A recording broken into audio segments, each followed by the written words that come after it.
Hi friends, welcome to Civil Stab. Today we'll be starting with the environment module under our previous year question series. तो यहाँ पे हम cover करेंगे 1995 से 2018 तक जो भी important environment related questions पूछे गए हैं उनको. So friends, before we start, it is important to know why we are covering previous year questions. So this is because previous year questions are important not only just as a question set but उनकी खुद की एक relevance है. Previous year questions इसलिए important है because उनसे हमें पता लगता है कि while preparing a topic हमें किन topics पे ज़्यादा focus करना है. Because UPSC में हर एक subject इतना wide होता है तो हमें पता ही नहीं लगता है कि किन किन topics पे ज़्यादा focus करना है और किन किन को हम skip कर सकते हैं. So by seeing these previous year questions we can know which areas to be focused. So for this we need to know कि इन्वायरमेंट खुद इतना इंपॉर्टेंट है भी या नहीं और उसके अंदर कौन कौन से टॉपिक्स इंपॉर्टेंट है. So let's start with trend analysis. So here we are presenting you with trend analysis of last 25 years जिसमें हमने बताया है कि हर ईयर इन्वायरमेंट से कितने कितने क्वेश्चंस आए हैं. सो आप देख सकते हैं कि 1995 से 2010 तक there was hardly 4 questions from environment. So ये इसलिए बिकॉज इन्वायरमेंट 2010 तक was not a separate section under prelims. Environment में जो भी क्वेश्चंस पूछे जाते थे वो जनरली बायोलॉजी स्पेसिफिक होते थे या ज्योग्राफी स्पेसिफिक होते थे. बहुत ही कम ऐसे क्वेश्चंस होते थे जो इकोलॉजी के एंगल से पूछे जाते थे. But 2011 onwards there was a change in UPSC pattern. तो यूपीएससी ने प्रीलिम्स में ऑप्शनल पेपर को हटा दिया था और उसकी जगह उन्होंने जीएस की वेटेज को बढ़ा दिया था. They brought few new subjects under GS paper. तो उसमें से एक इंपॉर्टेंट सब्जेक्ट था environment. Plus also friends in this during this time forest services का जो पहले प्रीलिम्स का पेपर होता था that was separate from the civil services का मेन पेपर. लेकिन after this 2011 there was an integration of prelims of forest services as well as the civil services. तो क्योंकि forest services में environment की weightage होती है तो इसलिए भी prelims में environment की weightage बढ़ गई after 2010. So आप देख सकते हैं 2011 में there were 14 questions, 2012 में there were 15 questions, 2013 में there were 12 questions. So on an average in these 3 years there were 14 to 15 questions, whereas in 1995 to 2010 in 15 years there were hardly 4 questions. So from 4 questions in 15 years, each year they were asked 14 or 15 questions. But in 2014 from 10 to 12% there was a sudden jump in number of questions. Almost 20% of your paper was just from environment section. 2015 में there were 12 questions, 2016 में again there were 16 questions, 2017 में 12, and last year that is in 2018 there were 9 questions. So last 3 years में though the trend has been decreasing but still environment still holds a lot of weightage in prelims paper. So around 10 to 15% of your paper on an average, if we look at this analysis, is just from the environment section. So friends, since 10 to 15% of your paper is just from the environment section, we need to list down which topics in environment do we need to focus on while preparing for prelims. So हमने यहाँ पे एक आपको topic wise analysis दी है last 25 years के लिए. So हमने find out किया कि mainly 6 topics important है environment के अंदर. Basic concepts and terminology में there were 16 questions. Biodiversity में there were 30 questions. This section had the maximum weightage if we look at the prelims section. Third, that is the issues related to environment. There were 15 questions. Environmental conservation techniques and initiatives में there were 13 questions. National environmental legislation organizations में there were 15 questions. And international treaties and protocols and organizations में there was 26 questions. So from this analysis, you can see that the biodiversity and the international treaties and organization are the two most favorite topics of the UPSC. So in this topic analysis, we saw the first topic was basic concepts and terminology. So यहाँ से 16 questions पूछे गए थे. तो आज हम इसी से start करेंगे. तो इस section को basically हमने दो parts में divide किया है. The first part would be the terminology, principles and level of organization in ecology, जो कि हम आज cover करेंगे with first 5 questions. And the next video, which is of this part, would be functions of an ecosystem, जो कि हम next lecture में cover करेंगे. So friends, let's start with the first question for today. This is which one of the following is the best description of the term ecosystem? ये question पूछा गया था UPSC prelims 2015 में. तो यहाँ पे इन्होंने क्या पूछा है कि इकोसिस्टम के लिए कौन सी बेस्ट डिस्क्रिप्शन है. The first option is a community of organisms interacting with one another. यानी इकोसिस्टम क्या है? ऑर्गेनिजम्स और उनकी interaction. B, that part of the earth which is inhabited by living organisms, यानी इकोसिस्टम क्या है, अर्थ का वो पार्ट जहां पे लिविंग ऑर्गेनिजम्स रहते हैं. C option, a community of organisms together with the environment in which they live, यानी इकोसिस्टम क्या है, organism plus the environment in which they live. D option, the flora and fauna of geographical area, यानी ecosystem क्या है, flora plus the fauna of geographical, flora in geographical area. तो इस question को answer करने के लिए आपको सिर्फ ये पता नहीं होना चाहिए इकोसिस्टम क्या है, आपको ये भी पता होना चाहिए कि कम्युनिटी क्या होती है, ऑर्गेनिजम्स क्या होते हैं, एनवायरनमेंट क्या होता है, फ्लोरा फौना क्या होता है. तो इन सभी टर्म्स की अपनी अपनी एक डिस्क्रिप्शन है, इन तो वो भी आपको पता होना चाहिए इस क्वेश्चन को आंसर करने के लिए. So let's look at the explanation part two answer this question. So friends, सबसे पहली टर्म जो हमारे दिमाग में आती है वो है एनवायरनमेंट. तो एनवायरनमेंट क्या होता है, environment is everything that surrounds us. जो भी हम अपने आसपास देख रहे हैं, चाहे आप घर में बैठे हैं चाहे आप बाहर हैं, तो जो भी आप अपने आसपास देख रहे हैं वो आपका एनवायरनमेंट है. सो फॉर एग्जांपल, अगर आप इस रूम में बैठे, एक रूम में बैठकर इस वीडियो को देख रहे हैं, तो आपके एनवायरनमेंट में चेयर, टेबल, आपके पेरेंट्स या आपके फ्रेंड्स जो भी आपका है वो सब एक एनवायरनमेंट है. सो इस सिनेरियो में कुछ लिविंग थिंग्स हैं और कुछ नॉन लिविंग थिंग्स हैं. जैसे कि आपके पेरेंट्स, आपके friends, these constitute the living aspect of your environment, whereas the chair, table, books, laptop, these are all the non-living aspects of your environment. So इसी angle से हमने जो हमारा environment की definition है उसे भी हमने दो कंपोनेंट्स में डिवाइड किया है, that is the abiotic components and the biotic component. तो एबायोटिक एनवायरनमेंट कंपोनेंट क्या है, एनवायरनमेंट के energy, radiation, temperature, gravity, soil, water, atmospheric gases and wind. तो ये सारे कंपोनेंट्स हमें सर्वाइवल में हेल्प कर रहे हैं. किनकी सर्वाइवल में, बायोटिक कंपोनेंट्स की एग्जिस्टेंस में. तो बायोटिक कंपोनेंट्स क्या होते हैं, biotic components are the living organisms in an environment which includes microorganisms, green plants, non-green plants, parasites, mans and animals. So इन दोनों से मिलकर बनता है एक environment.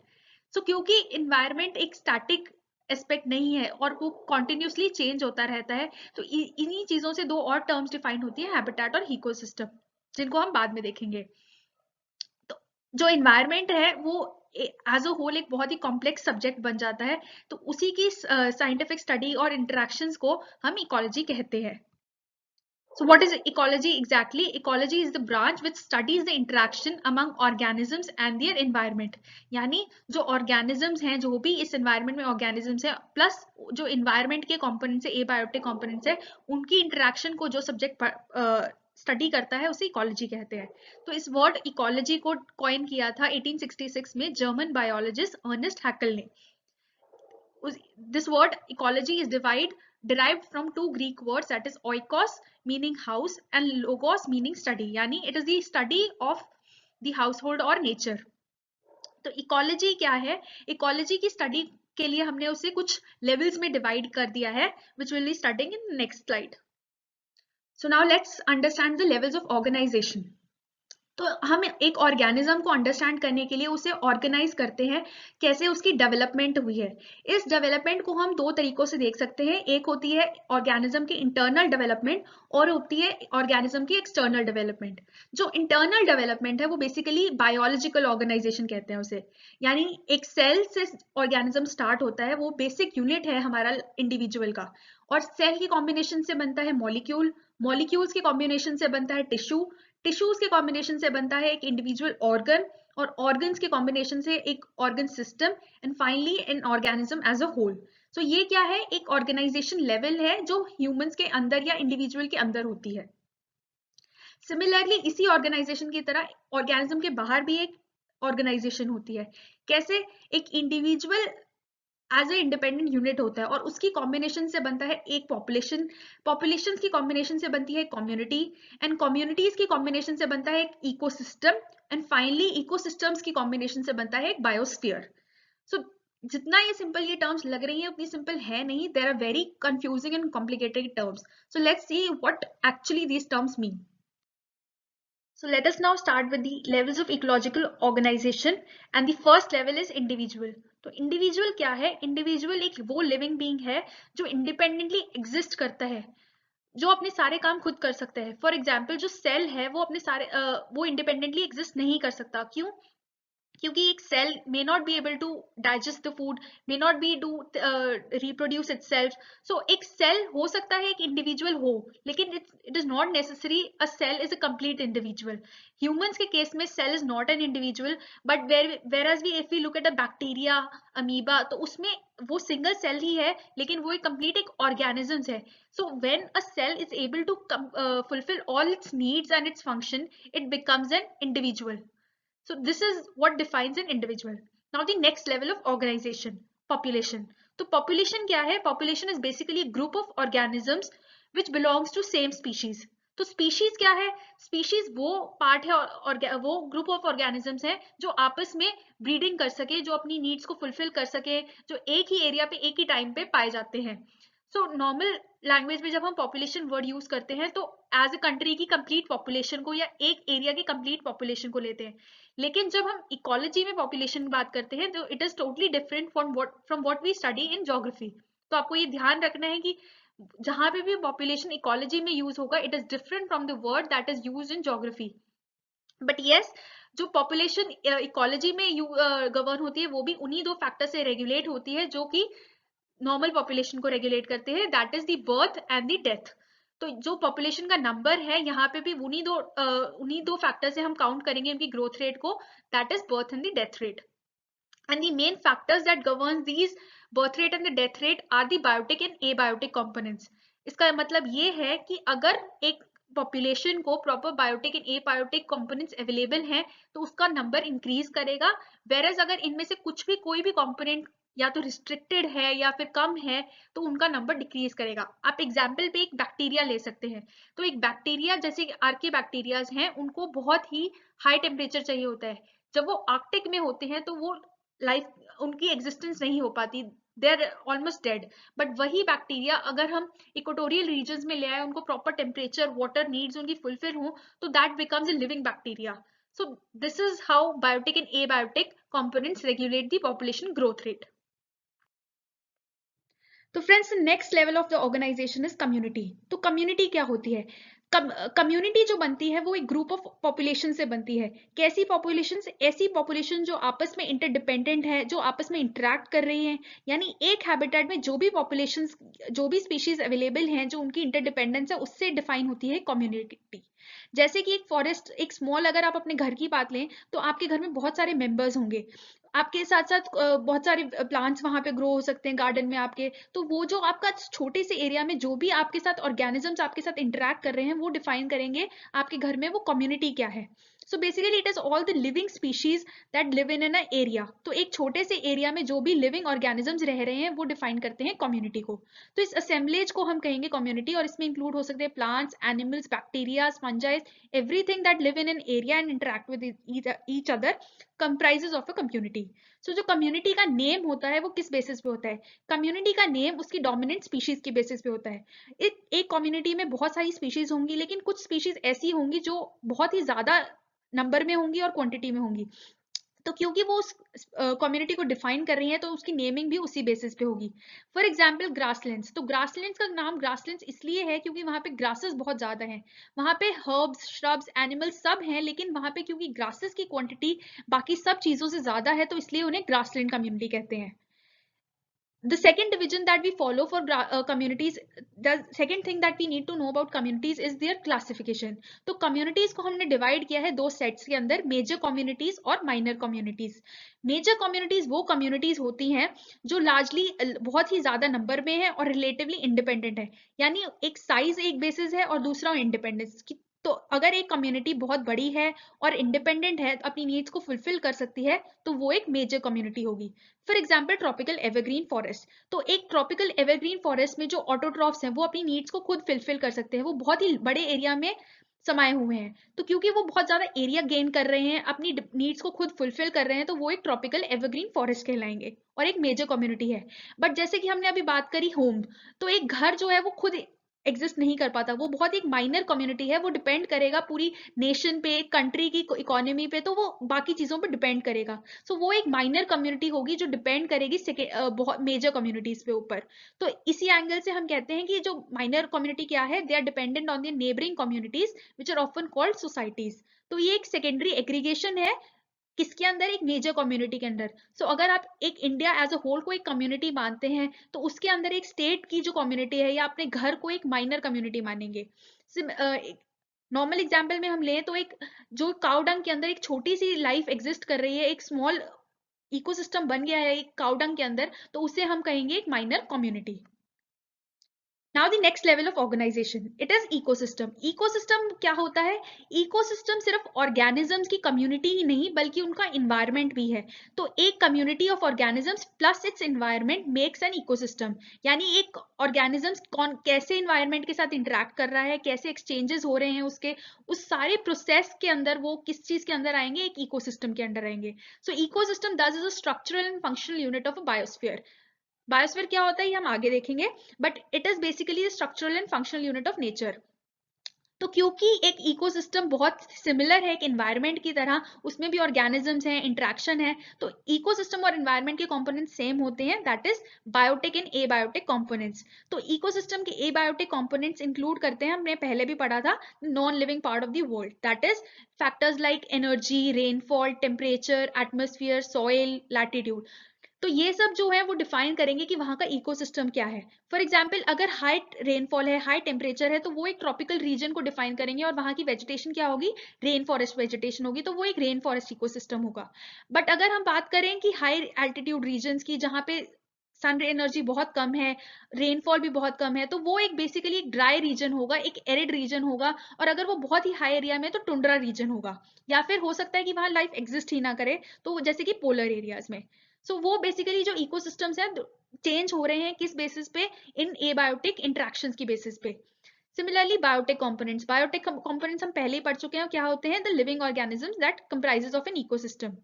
सो इसी बेसिस पे हमने इकोसिस्टम की एक सेकेंडरी क्लासिफिकेशन भी करी है, ये तो हमने देखी कि उसके कंपोनेंट्स क्या थे। अब एक क्लासिफिकेशन करते हैं कि वो किस बेसिस पे डिवाइड किए जा सकते हैं। तो हमने उनको डिवाइड किया है दो पार्ट्स में, natural ecosystem and artificial ecosystem. Natural ecosystem वो इकोसिस्टम्स होते हैं जो अपनी एनर्जी डिराइव करते हैं सन से, यानी जो सोलर एनर्जी है उनका मेन है और नेचर ने उनको बनाया है। उसमें मैन ने उनकी क्रिएशन नहीं करी, नेचर ने खुद उन्हें पहले से ही बना के रखा है, वो इकोसिस्टम हमेशा से चलते आ रहे हैं। सो इन नेचुरल इकोसिस्टम को हम फर्दर डिवाइड करते हैं दो डिविजन में, terrestrial and aquatic ecosystem. Terrestrial ecosystems क्या होते हैं? जैसे कि लैंड इकोसिस्टम, जो लैंड बेस्ड इकोसिस्टम होते हैं, जो लिथोस्फेयर पे है हमारी इकोसिस्टम, उन्हें हम कहेंगे terrestrial ecosystem. Example forest, grasslands, deserts. और एट द सेम टाइम जो इकोसिस्टम वाटर में होते हैं यानी हाइड्रोस्फेयर वाले पार्ट में होते हैं, उन्हें हम कहते हैं aquatic ecosystem. Example ponds and lakes, ocean, estuaries. तो ये सारे हमारे एक्वाटिक का पार्ट होंगे। अब ये तो सारे हुए नेचुरल इकोसिस्टम। अब हम बात करते हैं आर्टिफिशियल इकोसिस्टम। तो क्योंकि हमें पता है कि मैन के पास इतनी एनर्जी आ गई है कि वो अपना खुद का इकोसिस्टम अब बना सकता है, उसने इतने नए एनर्जी रिसोर्सेज फाइंड कर लिए हैं, तो this is what makes man special. So हम देख लेते हैं कि मैन ने कौन कौन से इकोसिस्टम नए बनाए हैं। For example farmlands. तो फार्मलैंड्स में क्या होगा, जो ओरिजिनल फॉरेस्ट थे उनका और फार्मलैंड्स का बिल्कुल कोई सेम कैरेक्टरिस्टिक्स नहीं रही है, मैन ने उसे टोटली चेंज कर दिया है। For example with help of fertilisers, irrigation. तो जो ओरिजिनल फॉरेस्ट या जो ओरिजिनल लैंड थी, वहां पे डेजर्ट्स थे चाहे वो फॉरेस्ट थे, तो उसे उसने चेंज करके अपने अकॉर्डिंगली एग्रीकल्चरल लैंड बना लिया है, तो ये एक आर्टिफिशियल इकोसिस्टम है। सिमिलरली अगर हम वाटर की बात करें तो एक्वेरियम्स जो होते हैं हमारे घर में होते हैं, तो वो टोटली मैन डिफाइंड इकोसिस्टम है। कैसे? क्योंकि उसका जो भी रेगुलेशन है, क्लीनिंग है, सब मैन के ऊपर डिपेंडेंट है, नेचर उसे नहीं कर पा रहा है। अगर आप नेचुरल इकोसिस्टम की बात करेंगे तो उसकी क्लीनिंग प्रोसेसेस, उसके एनर्जी डेरिवेशन सब नेचर गाइड करता है। जैसे कि अगर हम फॉरेस्ट की बात करें तो वहां पे डिकम्पोजर्स होंगे, एनर्जी के लिए सन है, लेकिन आर्टिफिशियल इकोसिस्टम जनरली अपनी एनर्जी मैन के थ्रू डिराइव करते हैं। Now the fifth level of the organization, that is biome. तो biome क्या होता है? Biome is a large naturally occurring community of flora and fauna occupying a major habitat. तो हमने जब community पढ़ा था, हमने पढ़ा था एक minor community होगी, major community होगी। तो लेकिन एक particular area में, पर्टिकुलर उसका डिफाइंड इन्वायरमेंट में, इकोसिस्टम में कुछ सिमिलैरिटीज होती हैं जो एक लार्ज एरिया को डिफाइन करेंगी। तो इस लार्ज एरिया को अगर हम बात करें तो वो एक बायोम कंस्टिट्यूट करता है। तो बायोम किस चीज से डिफाइन करता है? बायोम उसके लिविंग ऑर्गेनिज्म से ही नहीं बल्कि उसके एबायोटिक कंपोनेंट से भी डिफाइन होता है, जैसे कि climate, vegetation, flora, fauna, soil, सब कुछ। तो ये बायोम एक सिर्फ उसके ऑर्गेनिज्म से ही नहीं बल्कि उसकी नॉन लिविंग एस्पेक्ट से भी गाइड होता है। तो जो जब भी हम बात करेंगे बायोम की, अभी हमने पढ़ा था इकोसिस्टम। इकोसिस्टम्स जो हो सकते हैं, दो इकोसिस्टम्स में कुछ सिमिलैरिटीज हो सकती हैं, there can be small interactions between दो इकोसिस्टम्स, लेकिन जो दो बायोम्स हैं वो टोटली डिफर करते हैं। क्यों? क्योंकि उनमें जो उनकी बाउंड्री, अगर उनकी एरिया ऑफ इंटरेक्शन है वो बहुत कम होते हैं। आप एग्जाम्पल ले सकते हैं रेन फॉरेस्ट बायोम का in comparison to tundra biome. जो रेन फॉरेस्ट बायोम होते हैं वो रिस्ट्रिक्टेड होते हैं इक्वेटोरियल रीजन्स में। अगर आप high altitude high latitude areas पे चले जाएंगे, जैसे कि पोलर एरिया, फ्रिजिड एरिया, तो वहां पे आपको रेन फॉरेस्ट बायोम बिल्कुल नहीं मिल पाएगा। तो रेन फॉरेस्ट बायोम किस अपनी उनके खुद के फॉरेस्ट होते हैं, लाइक एवरग्रीन फॉरेस्ट, उनके खुद की क्लाइमेट होता है। जैसे कि आपने देखा होगा कि वहां पे हाई रेनफॉल होती है 200 to 250 सेंटीमीटर्स। वहां का टेम्परेचर रेंज फिक्स होता है, अबाउट 25 डिग्री सेल्सियस से हाई रहता है temperature. So this is what defines rainforest biome, यानी उसका जो not only its living aspect but also its non living aspect।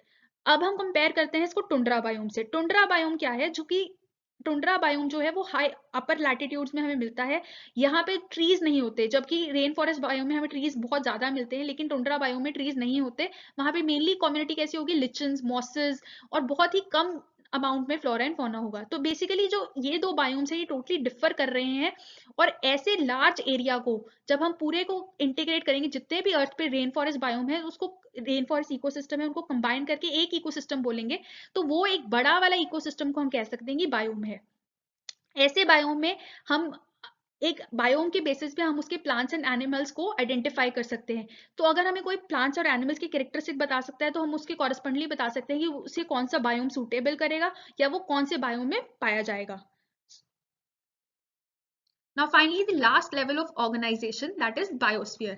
तो biosphere क्या है? Biosphere is that part of earth where life exists. It is made by the combination of three things, that is atmosphere, hydrosphere and lithosphere. तो यानी कि biosphere क्या है? जो living part है, लाइफ जहां पे एग्जिस्ट करती है अर्थ का, तो उसे बायोस्फीयर कहेंगे। और जो ये बायोस्फीयर की एनर्जी कहाँ से निकलती है? वो बेसिकली डिराइव होती है सन से मेनली।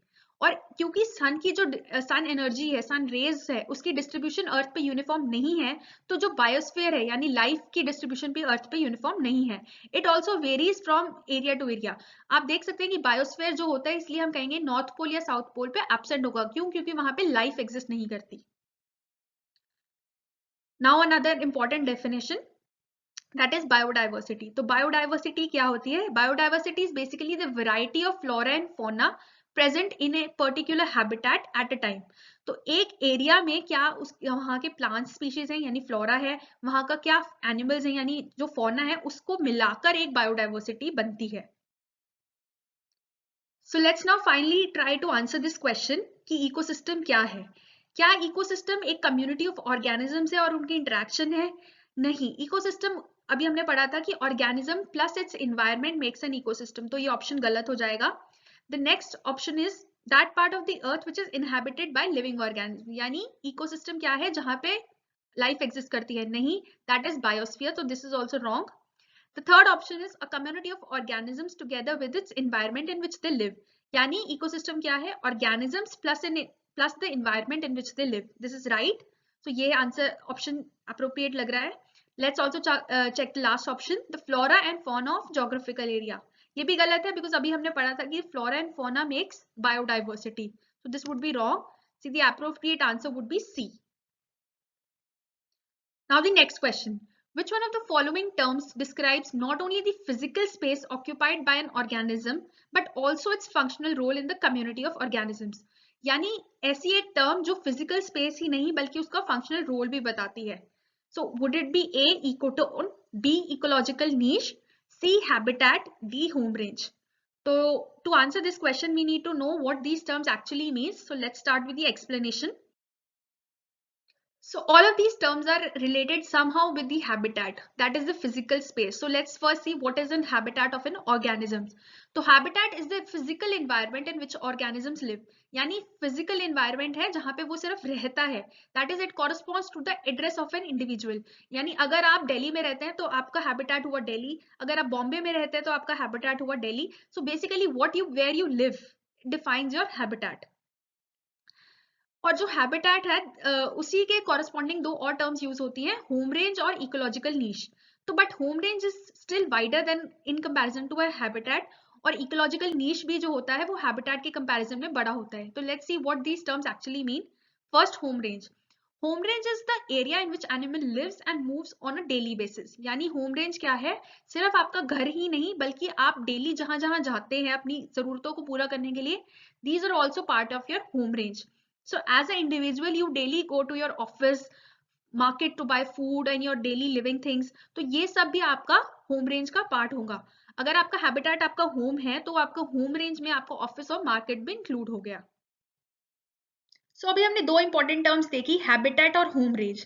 बट अब एक इंपॉर्टेंट क्वेश्चन ये अराइज होता है कि क्या दो स्पीशीज जिनका हैबिटेट सेम है वो एक साथ रह सकती हैं, एक ही इकोसिस्टम का पार्ट हो सकती है? यस, बिकॉज एक इकोसिस्टम में सिर्फ हैबिटेट ही इंपॉर्टेंट नहीं होता बल्कि एक फंक्शनल रोल भी इंपॉर्टेंट होता है जो नीश डिफाइन करता है। So what is niche? Niche basically refers to the unique functional role and the position of a species in its habitat. यानी एक स्पीशीज का हैबिटेट प्लस उसका रोल एक इकोसिस्टम में डिफाइन करता है उसकी नीश को। आप इस एग्जाम्पल में देख सकते हैं कि इस फॉरेस्ट इकोसिस्टम में ये सारी स्पीशीज इसी ट्री पे रह रही हैं, क्योंकि क्यों इनका नीश डिफरेंट है। कैसे? ये जो बर्ड्स हैं बेसिकली ये ब्रांचेस एंड लीव्स पे रह रही हैं।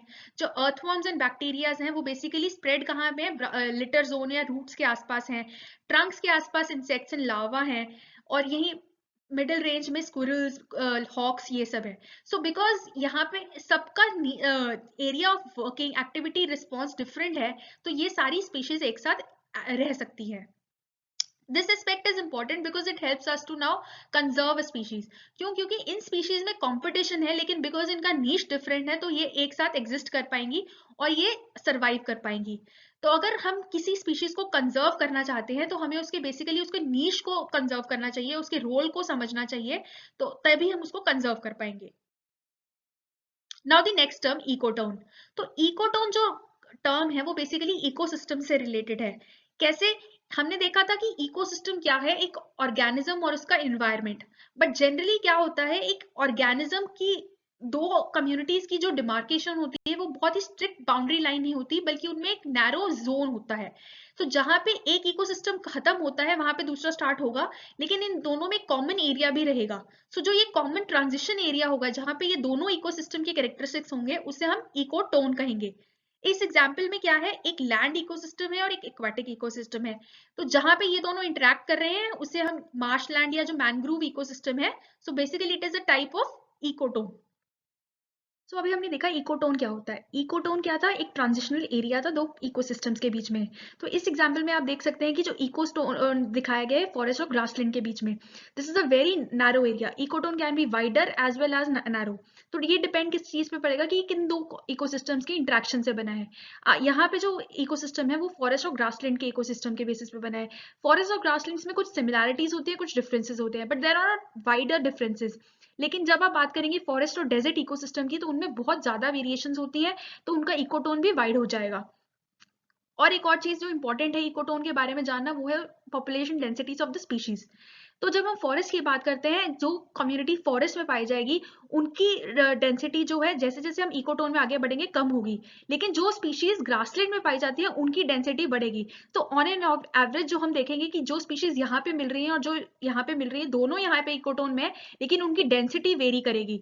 तो हो सकता है कि फॉरेस्ट में बर्ड्स बहुत ज्यादा हो लेकिन इकोटोन में कुछ स्पेसिफिक बर्ड्स कम हो, और वहीं ग्रासलैंड में हो सकता है कि वहां के जो स्पेसिफिक एनिमल्स हैं जैसे कि जीब्रा, जिराफ, जो ग्रासलैंड स्पेसिफिक एनिमल्स हैं वो वहां पे ज्यादा हो लेकिन इकोटोन में उनकी डेंसिटी कम हो। सो इकोटोन में यस दोनों एनिमल्स होंगे, बर्ड्स भी होंगे, जिराफ, ग्रासलैंड सब होंगे, लेकिन उनका नंबर जो है नॉर्मल इकोसिस्टम में कम होगा। क्यों? क्योंकि ये एक जोन ऑफ टेंशन की तरह एक्ट करता है। जोन ऑफ टेंशन इसलिए क्योंकि यहाँ पे रिसोर्सेज जो हैं एज नॉर्मल इकोसिस्टम के कंपैरिजन में कम होंगे। क्यों? क्योंकि यहाँ पे स्पीशीज का नंबर जो है वो बढ़ गया है लेकिन रिसोर्सेज जो है वो उतने क्वांटिटी में नहीं बढ़े हैं। So this is also zone of tension.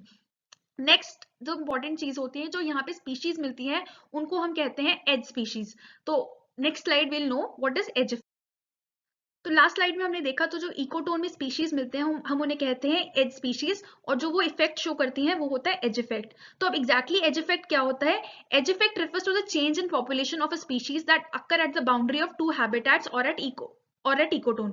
तो यानी जो हैबिटेट्स की बाउंड्री पे, यानी ये बाउंड्री और इस बाउंड्री के बीच में जो पॉपुलेशन नंबर चेंज हो रहा है इन स्पीशीज का, उसे कहेंगे हम एज इफेक्ट।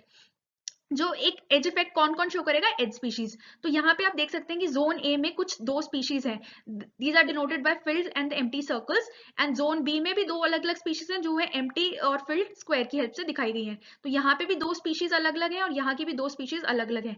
लेकिन जो इकोटोन एरिया है, यानी जो ये कॉमन एरिया है, यहाँ पे जो स्पीशीज हैं देयर टोटल 5 स्पीशीज। कौन कौन सी है, इन जोन ए और जोन बी की 2 स्पीशीज तो है ही है, साथ ही साथ एक नई स्पीशीज ऐड हो गई है जो सिर्फ यहाँ ही पाई जाएगी और कहीं नहीं, because of the unique environment that this ecotone provides.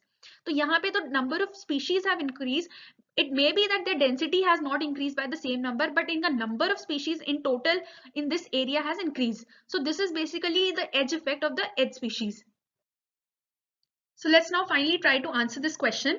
तो हमसे यहाँ पे क्या पूछा गया है, which one of the following terms describes not only the physical space occupied by an organisms but also its functional role in the community. यानी एक organism की space ही नहीं but उसका role भी define करे. So let's check each of these options.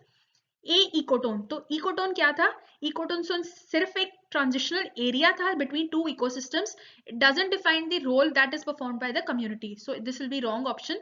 B, ecological niche. तो niche हमने अभी पढ़ा था, क्या होता है niche, niche is address plus the profession of a species, यानी उसका space that is defined by the address and profession यानी उसका functional role. So this will be the right option, but still let's check for the other options as well.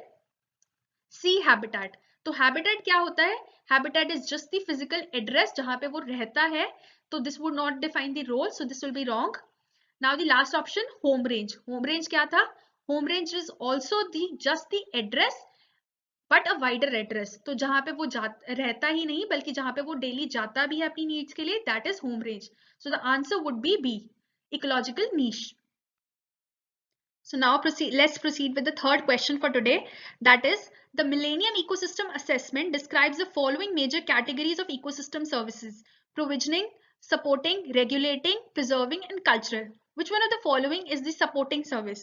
तो यहाँ पे एक ecosystem की assessment थी, मिलेनियम इकोसिस्टम असेसमेंट. उन्होंने ecosystem services को कुछ कैटेगरीज में डिवाइड किया था और हमसे पूछा था कि which of the following is a supporting service. तो this was asked in prelims of 2012.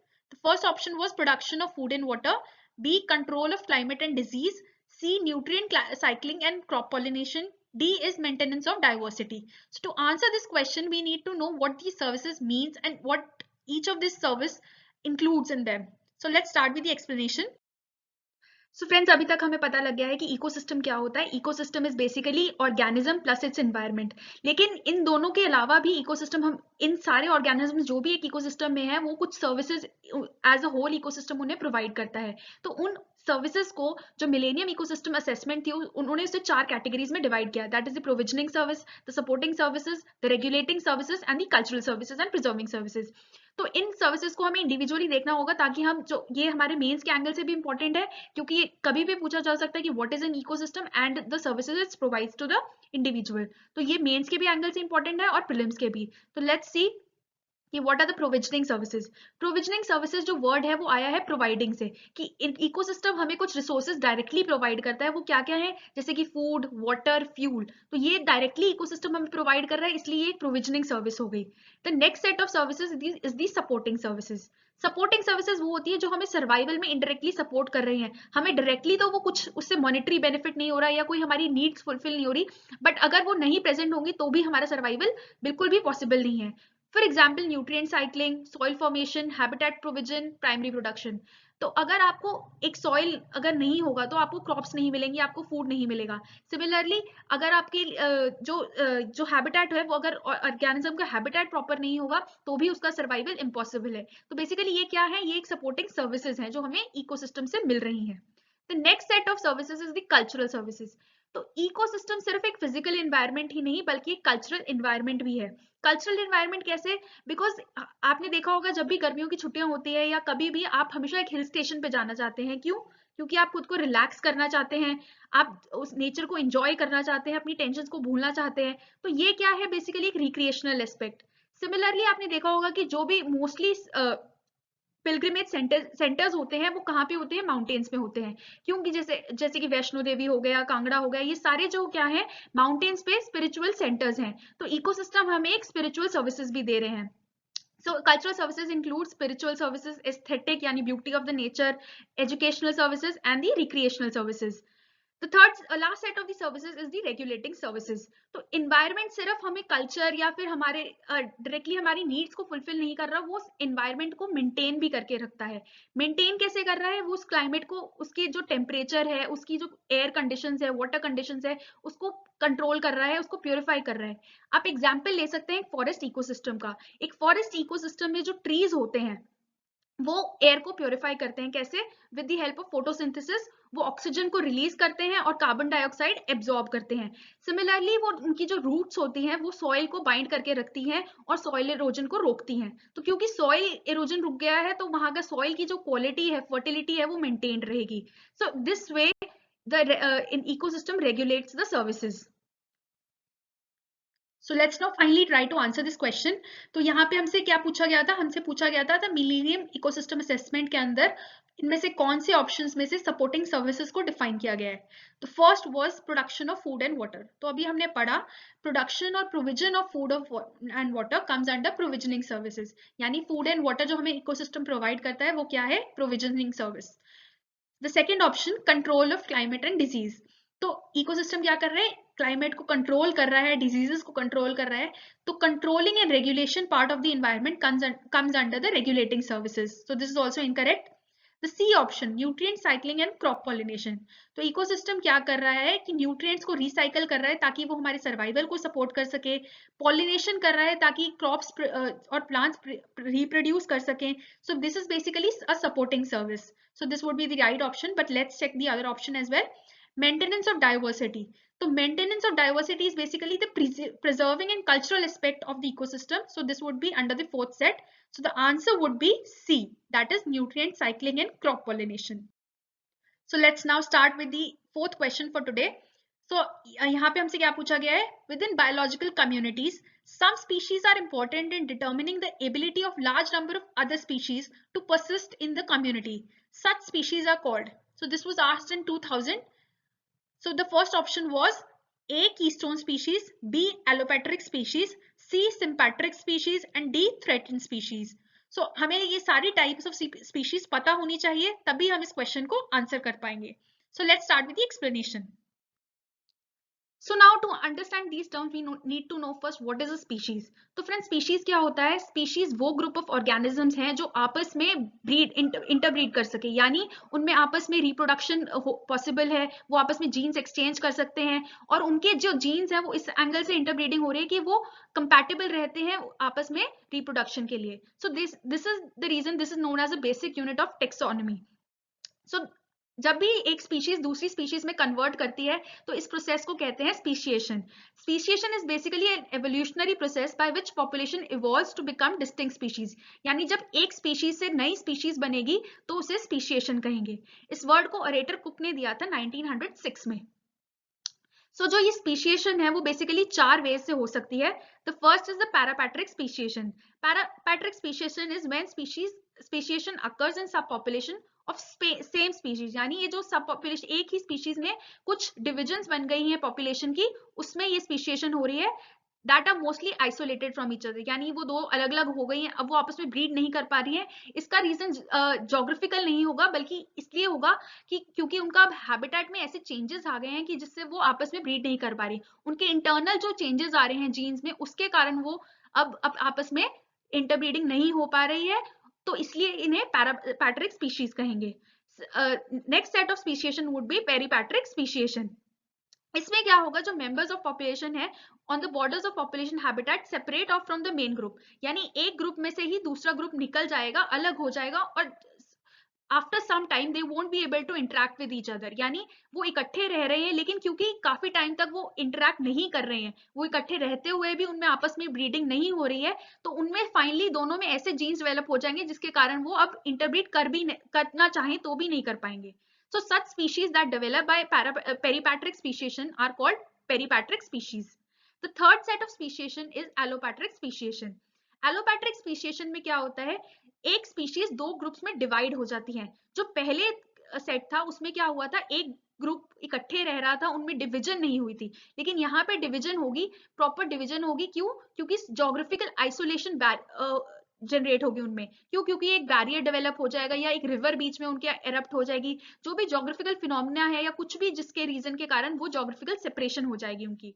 So such species that develop by allopatric speciation are called allopatric species. The fourth set of speciation is sympatric speciation. Sympatric speciation में क्या होता है कि it occurs when two groups of same species living in the same geographical location, यानी उनमें कोई geographical barrier नहीं आया है, but फिर भी वो इस एंगल से इवॉल्व कर रही हैं कि अब वो इंटरब्रीड नहीं कर पा रही हैं. This can be due to different reasons. Such species that evolved by this method are known as sympatric species. Now अभी हमने जाना कि 4 डिफरेंट मेथड्स ऑफ स्पीशिएशन। इसके अलावा भी कुछ स्पीशीज होती हैं जो कि हम इकोलॉजिस्ट यूज करते हैं जिन टर्म्स को फॉर कंजर्वेशन मेथड्स। तो उनमें सबसे इंपॉर्टेंट टर्म है keystone species. So what is keystone species? Keystone species is a species that play an essential role in structure, functioning और productivity of a habitat और ecosystem। यानी एक ऐसी स्पीशीज जिसके जो अगर ना हो तो उसका जो इकोसिस्टम का स्ट्रक्चर है, फंक्शन है, वो ही डायरेक्टली इफेक्ट हो जाएगा। फॉर एग्जाम्पल आप इस पिक्चर में देख सकते हैं कि सी ऑटर प्रेजेंट है। ये एक कीस्टोन स्पीशीज है, किसके लिए? एक्वाटिक सिस्टम के लिए। तो यहाँ पे अगर सी ऑटर प्रेजेंट है तो ये इन स्पीशीज यानी सी अर्चिन और केल्प के नंबर को रेगुलेट कर रहा है। लेकिन सेकेंड सेट ऑफ पिक्चर में जब सी ऑटर एब्सेंट हो गया या एलिमिनेट हो गया है तो बाकी स्पीशीज का नंबर भी चेंज हो गया। कैसे? क्योंकि सी ऑटर ईट्स सी अर्चिन्स, तो सी अर्चिन के नंबर को वो रेगुलेट करता है। लेकिन क्योंकि सी ऑटर अब नहीं है तो सी अर्चिन्स के नंबर में सडन एक्सप्लोजन आ गई है, और क्योंकि उनकी नंबर बढ़ गया है तो जो वो खाते हैं यानी जो केल्प्स वो खाते हैं उनका नंबर अब कम हो गया है। So there is an overgrazing of kelps and which lead to dying of kelps. So हमने देखा कि एक कीस्टोन स्पीशीज के रिमूव होने पर there is a direct impact on the ecosystem. ये हमने देखा था एक्वाटिक इकोसिस्टम में। जब हम टेरेस्ट्रियल की बात करते हैं तो पॉलिनेटिंग एजेंट्स जो होते हैं लाइक बैट्स, इंसेक्ट्स, हनी बीज, तो ये सब जो होते हैं these are the main keystone species. Similarly, marine ecosystem में corals also act as a important keystone species. तो keystone species हमारे लिए जानना इसलिए important है क्योंकि अगर हमें इकोसिस्टम को कंजर्व करना है तो उसकी keystone species को सबसे पहले कंजर्व करना होगा। So basically इस स्पीशीज का इम्पैक्ट दूसरी स्पीशीज पर पड़ता है और इसको कंजर्व करना ही हमें हेल्प कर सकता है पूरी इन्वायरमेंट को कंजर्व करने में।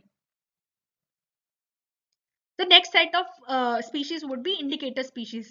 तो indicator species हमें कैसे पता लगेगा कि क्या species को हम indicator कहेंगे? Because ये किसी चीज की quality को indicate कर रहे हैं। क्या indicator species क्या होंगे जो किसी चीज को indicate करेंगे? किस चीज को indicate करेंगे? स्टेट ऑफ इकोसिस्टम की, कि क्या जो इकोसिस्टम है वो एक हेल्दी इकोसिस्टम है, उसमें सभी जो कंपोनेंट्स है वो अपनी रिक्वायर्ड अमाउंट में है, कोई ज्यादा तो नहीं कोई कम तो नहीं। तो ये जो इकोसिस्टम बताएगा कि इकोसिस्टम एक हेल्दी कंडीशन में है कि नहीं, वो एक इंडिकेटर स्पीशीज होगी। तो यहाँ पे आप देख सकते हैं lichens are the most common indicator species. अगर किसी एरिया में लिचन्स बहुत ज्यादा हो गए हैं तो वहां पे इसका मतलब कि वहां का जो इन्वायरमेंट है that is very purified air. लेकिन अगर लिचन्स का अमाउंट कम हो रहा है तो इसका मतलब वहां पे सल्फर डाइऑक्साइड बढ़ रही है, पोल्यूशन बढ़ रहा है। तो with the absence or presence of lichens we can tell the amount of sulfur dioxide in the air. Similarly black spot fungus, अगर एक एरिया में ब्लैक स्पॉट फंगस है तो हमें पता लगेगा कि वहां पे सल्फर डाइऑक्साइड है या नहीं है। If there is no black spot fungus on a rose, lot of sulfur dioxide is present in the air. So similarly आपने ये दो स्पीशीज देखी, लिचन्स एंड ब्लैक स्पॉट फंगस। और नॉर्मल ये जो स्पीशीज थी these are regulated in terrestrial environment. Similarly aquatic environment में crayfish और कोरल्स जो होती हैं वो बहुत ही इंपॉर्टेंट इंडिकेटर स्पीशीज हैं। फिश की प्रेजेंस से हमें पता लगता है कि वाटर जो है वो फ्रेश वाटर है या नहीं। सिमिलरली कोरल से पता लगता है कि वहां पे सिल्टेशन है या नहीं। अगर वहां पे सैलिनिटी ज्यादा है या सिल्ट अमाउंट वाटर में बहुत ज्यादा है तो कोरल मर जाएंगे, और जिससे हमें पता लग जाएगा कि उस एनवायरमेंट की condition is not suitable for the survival. Next set of the species is umbrella species. तो अम्ब्रेला स्पीशीज क्या होती है? अम्ब्रेला स्पीशीज अब वो स्पीशीज जिनको हम डेजिग्नेट करते हैं कंजर्वेटेड रिलेटेड डिसीजंस के लिए, कि अगर हमने इन स्पीशीज को हम अपनी जो कैंपेन चला रहे हैं कंजर्वेशन कैंपेन वो इन स्पीशीज के नाम पे चला रहे हैं।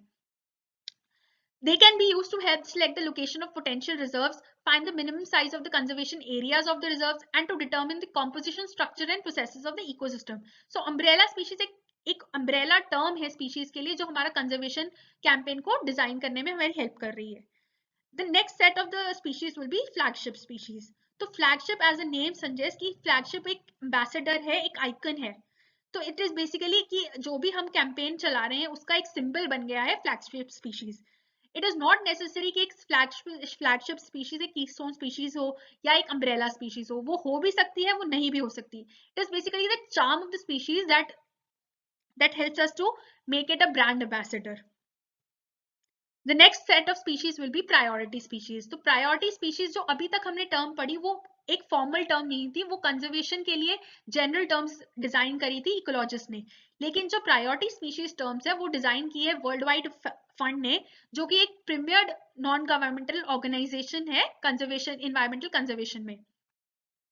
So what this term reflects is a key threat across the region, such that the conservation of species will contribute significantly to the broader threat mitigation outcome. यानी अगर ये species हमारी priority होनी चाहिए, सबसे पहले इसे conserve करना पड़ेगा हमें, अगर उस पूरे environment को हमें conserve करना है. So इस term के लिए आप याद रख सकते हैं कि it is related to worldwide fund and it prioritize your conservation angle कि आपको क्या क्या स्टेप्स में किन किन स्पीशीज को कंजर्व करना है इकोसिस्टम में, तो वो डिफाइन करेंगे priority species. The last set of the species is threatened species. Threatened species वो स्पीशीज है जिनका नंबर जो है वो या तो वल्नरेबल है या नियर टू एक्सटिंक्शन है फ्यूचर में. तो ये जो स्पीशीज का लिस्ट है IUCN रिलीज करती है as combined of IUCN red list. वो हर साल इसे रिलीज करती है और इससे हमें पता लगता है कि कौन सी स्पीशीज को हमें कंजर्व करना बहुत ही इंपॉर्टेंट है, otherwise they will get extent. So now let's finally try to answer this question. Within biological communities, some species are important in determining the ability of larger number of other species to persist in the community. यानी ऐसी species जिनको conserve करने से हम बाकी species का number और उनकी ability को regulate कर पाएंगे. So yes, keystone species would be the answer, but let's look at the other options as well. B allopatric species, ये हमने पढ़ा था कि क्या होती हैं, जो जोग्राफिकल आइसोलेशन से इमर्ज होती है. सिमिलरली सिम्पैट्रिक स्पीशीज जो कि एक स्पीशीज जो दो स्पीशीज इकट्ठे इवॉल्व करती हैं, सेम जोग्राफिकल एरिया में इवॉल्व करती हैं. And the last were the threatened species, यानी जिनका नंबर कम होता है और उन स्पीशीज को हम कंजर्व करते हैं. सो द आंसर है would be A, keystone species. So friends, let us now finally proceed to the last question for today. That is, which one of the following is the correct sequence of ecosystem in the order of decreasing productivity? This was asked in the prelims of 2013. So the pehla option kya hai? A, oceans are the most productive, followed by lakes, grasslands and mangroves. B option, mangroves are the most productive, followed by oceans, grasslands and lakes. C, mangroves are the most productive, followed by grasslands, lakes and oceans. And finally, oceans are the most productive, followed by mangroves, lakes and grasslands. So to answer this question, you need to know what is ecological productivity and the order of the ecosystems in which this is defined. So let us begin by defining what is ecosystem productivity. So productivity of an ecosystem refers to the rate of production of biomass. तो जिस rate पे biomass produce हो रहा है उसे हम कहेंगे productivity. This rate of production of biomass is accumulated पर यूनिट टाइम, यानी एक यूनिट टाइम में कितना बायोमास प्रोड्यूस हुआ. और बायोमास क्या होता है? Biomass is basically the amount of organic matter present in an individual in dry state. So जो प्रोडक्टिविटी कैलकुलेट होती है, it is basically divided into 3 sets, that is the primary productivity, net productivity and secondary productivity. Now finally what is primary productivity? Primary productivity वो productivity है, यानी वो rate of production है जिसमें producers में जो एनर्जी स्टोर हुई है वो कैलकुलेट कर रहे हैं. यानी प्रोड्यूसर्स कितनी एनर्जी सन से आ रही है उसे स्टोर कर पा रहे हैं, उसे कहेंगे प्राइमरी प्रोडक्टिविटी. और हम प्रोड्यूसर्स के साथ साथ फोटोसिंथेटिक प्लस कीमोसिंथेटिक दोनों ऑर्गेनिजम्स इंक्लूड करते हैं, because they can survive on their own and they are not dependent on other communities. Primary productivity is further divided into 2 sets, that is gross primary productivity and net primary productivity. So I studied earlier, gross primary productivity is of two types, gross primary and net primary. So gross primary productivity क्या होता है? It is the total rate of photosynthesis including the organic matter used up in respiration. यानी जो भी एक producer store कर रहा है including in what it loses during respiration comes under gross primary productivity. The rate of primary productivity is measured in terms of chlorophyll content. इसके लिए unit क्या होगी? CHL per gram dry weight per unit area, यानी कि वो कितना matter store कर रहा है पर unit area, per unit time. So next definition is net primary productivity. तो net primary productivity क्या होगा? It is the rate of storage of organic matter in plant tissues excess of respiratory utilization, यानी वो सारा photosynthetic organic matter जो बच गया after the respiration losses, यानी उसमें से हमने respiration losses को minus कर दिया, तो वो क्या होगा? net primary productivity या फिर apparent photosynthesis. So around 1% of the total solar energy reaching Earth's surfaces end up as net primary productivity. This is known as 1% rule also. So mathematically, this can be written as gross primary productivity minus organic matter used in respiration gives us net primary productivity. So now the next set of productivity, that is secondary productivity. So the secondary productivity जो measure होती है, it is measured in terms of consumer level, यानी the second level of trophic level, not the producer level. It is a rate of energy storage at the consumer levels, that is herbivores, carnivores and decomposers. Consumers जो होते हैं उनकी जो productivity होती है वो primary productivity से very करते हैं। क्यों? क्योंकि जो कंज्यूमर्स होते हैं वो एक जगह पे स्टेशनरी नहीं रहते, they are mobile. So in this way primary productivity and secondary productivity vary. The last set of productivity in which it is measured is net productivity. Net productivity refers to the rate of storage of organic matter which is not used by heterotrophs or consumers. That is जो primary productivity जो बच गई है after the elimination of what is being used by heterotrophs or consumers. Net productivity is net primary productivity minus the consumption by heterotrophs or consumers. So friends, now we know what is ecological productivity and its various types. तो अब हम देखेंगे कि कैसे कैसे ये ecological productivity vary करती है different ecosystems में around the world. So the firstly हमें पता होना चाहिए कि कौन कौन से इकोसिस्टम सबसे ज्यादा प्रोडक्टिव है, क्योंकि अगर उनका लॉस हो गया तो डायरेक्टली नेचर पे इंपैक्ट पड़ेगा. तो सबसे ज्यादा इकोसिस्टम कौन कौन से प्रोडक्टिव है? Estuaries, swamps, tropical rain forest. तो आप ध्यान दे सकते हैं कि जो एस्चुरीज और स्वैम्प है वो बेसिकली इकोटोन वाला पार्ट है जो कि इंट्रैक्शन से बनता है, तो इसलिए भी यहाँ पे प्रोडक्टिविटी ज्यादा होती है. तो do remember this fact that these are the most productive ecosystem. अब हम चलते हैं जो मीडियोकर रेंज प्रोडक्टिविटी वाले इकोसिस्टम्स हैं. These include coniferous forest, that is taiga, savanna grasslands, agricultural lands, lakes, streams, continental shelfs. तो ये जो है इनकी प्रोडक्टिविटी मीडियोकर रेंज होती है अराउंड 3000 to 4000. जबकि जो एस्चुरीज वगैरह थी उनकी प्रोडक्टिविटी हाई होती है around 8000 kilo calories per metre per square. तो जब भी हम प्रोडक्टिविटी देखेंगे आपको ये यूनिट जरूर ध्यान रखना है कि it is kilo calorie per metre square per year. क्यों? क्योंकि प्रोडक्टिविटी हमेशा per unit area per unit time के अकॉर्डिंग मेजर होती है. And now the least productive of the ecosystems are tundra, open oceans, desert scrub and the extreme deserts. यानी जो desserts, oceans जहां पे बहुत ही कम बायोडाइवर्सिटी है या बहुत ही कम फ्लोरा एंड फौना है, वहां पे इकोसिस्टम की प्रोडक्टिविटी सबसे कम होती है. So on this basis we can say that the land productivity overall जो हमने कैलकुलेशन में साइंटिफिक कैलकुलेशंस के बेसिस पे आया है कि जो लैंड प्रोडक्टिविटी होती है वो हमेशा ज्यादा होती है ओशियन प्रोडक्टिविटी में. क्यों? क्योंकि ओशियंस का अमाउंट जरूर ज्यादा है लेकिन उनमें लाइफ बहुत कम है, लेकिन ऑन द लैंड उसका एरिया जरूर कम है लेकिन उनमें लाइफ बहुत ज्यादा है. तो पर unit area per unit time के अकॉर्डिंग जब हम देखते हैं तो लैंड की प्रोडक्टिविटी बहुत हाई है और वाटर की बहुत कम. सो इस बेसिस पे हमारे काफी क्वेश्चन सॉल्व हो जाते हैं अगर हमें पता हो कि सबसे ज्यादा प्रोडक्टिव कौन है, सबसे कम प्रोडक्टिव कौन से. So friends, now we can finally answer this question. Which one of the following is the correct sequence of ecosystem in order of decreasing productivity? तो फ्रेंड्स जब भी आपको कोई क्वेश्चन आंसर करना है तो आपको सबसे पहले ये देखना चाहिए कि हमसे क्या सीक्वेंस पूछी है, डिक्रीजिंग सीक्वेंस पूछी है या इंक्रीजिंग. यहाँ पे हमसे स्पेसिफिकली डिक्रीजिंग सीक्वेंस पूछी गई है. डिक्रीजिंग यानी सबसे जो मोस्ट प्रोडक्टिव इकोसिस्टम है उसे हमें सबसे पहले बताना है और जो लीस्ट प्रोडक्टिव होगा उसे लास्ट में रखना है. So to answer this question the best method would be elimination method.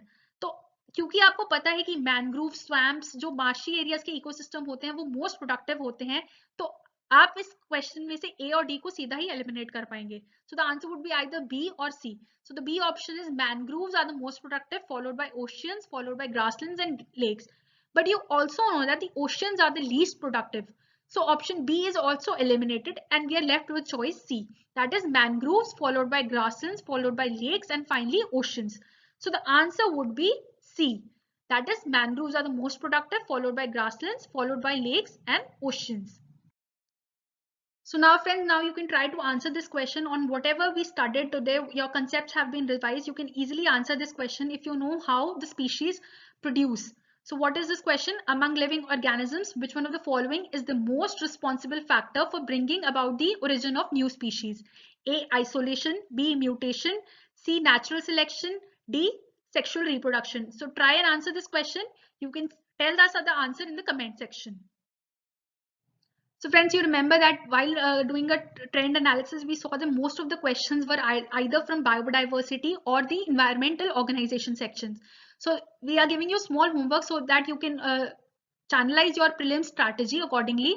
So here we are presenting you 4 most important environmental organizations. You need to find out the nature of these organizations, as in whether these are under UN, they are governmental or non-governmental organization, what are their headquarters, and what are their objectives as in working goal. So the 4 organizations which you need to find out are IUCN, that is International Union for Conservation of Nature, WWF, that is Worldwide Fund for Nature, Conservation International, and lastly BirdLife International. So friends, that's all for today. Hope you like this video. We'll be back tomorrow with the next section. Thanks.